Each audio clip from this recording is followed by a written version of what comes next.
coaching this generation's real estate superstars. Harris Real Estate University. If you could do foreclosures, you could do short sales, that's more value to your company. That's more value to your pocket and your family.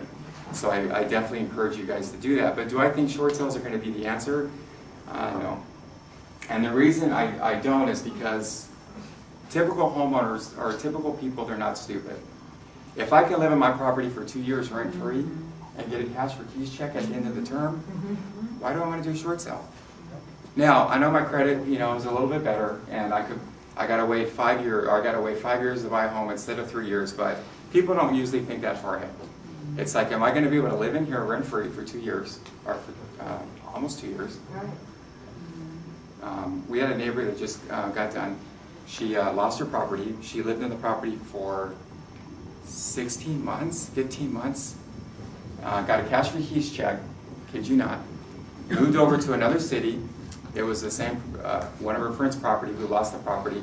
She lived in that property for 8 months rent-free, and she got another cash for keys check. Oh my God. Yeah. So these people know people. Everybody talks. Everybody knows what's going on, and that's what's going on. So in my opinion, it's like every one short sale that goes through, how many properties went into default, and that's what we're talking about today. We're talking about these properties in default. We know right now that there's over 7.5 million properties in shadow inventory, which is crazy. And to give you a better understanding of the number, a couple years ago when REOs were there and they were good, they said the inventory was, 1.8 million properties? Now we're at almost 8 million properties in shadow inventory. That's growing on a daily basis. So I will tell you this, when these properties that do start coming through, they're not going to be dumped overnight. They can't be, okay? And they're going to take a couple years at least to filter through. So what that means is, if you guys can position yourself, put yourself in the right spot, maybe be a little creative, you guys have a potential large income for the next couple of years, guaranteed. Now, a big question is, to some of you guys and some of you girls is, well, how do I get these REOs? What's going on? I deal with agents all day long. I deal with thousands of agents on a monthly basis. They send us all over to talk to agents and to meet, do the seminars and to do all this. And some agents I deal with do no business at all.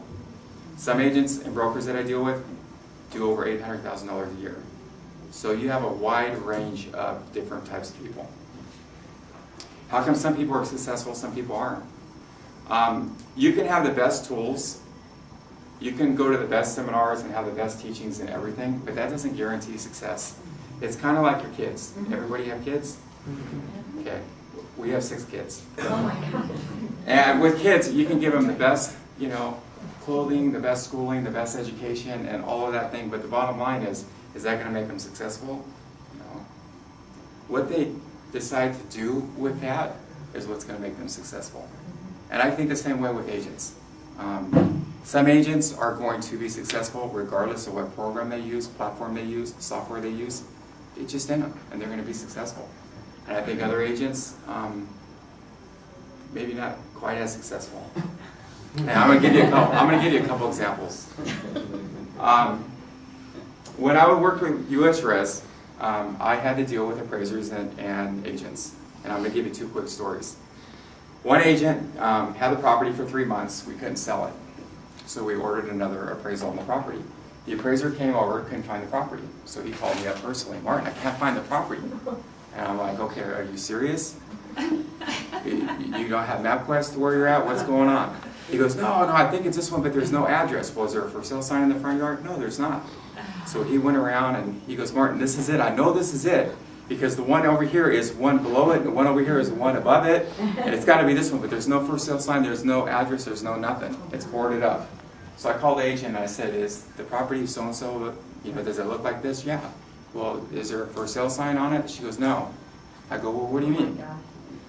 She goes, well, after the first week somebody took it, so I never put another one back up.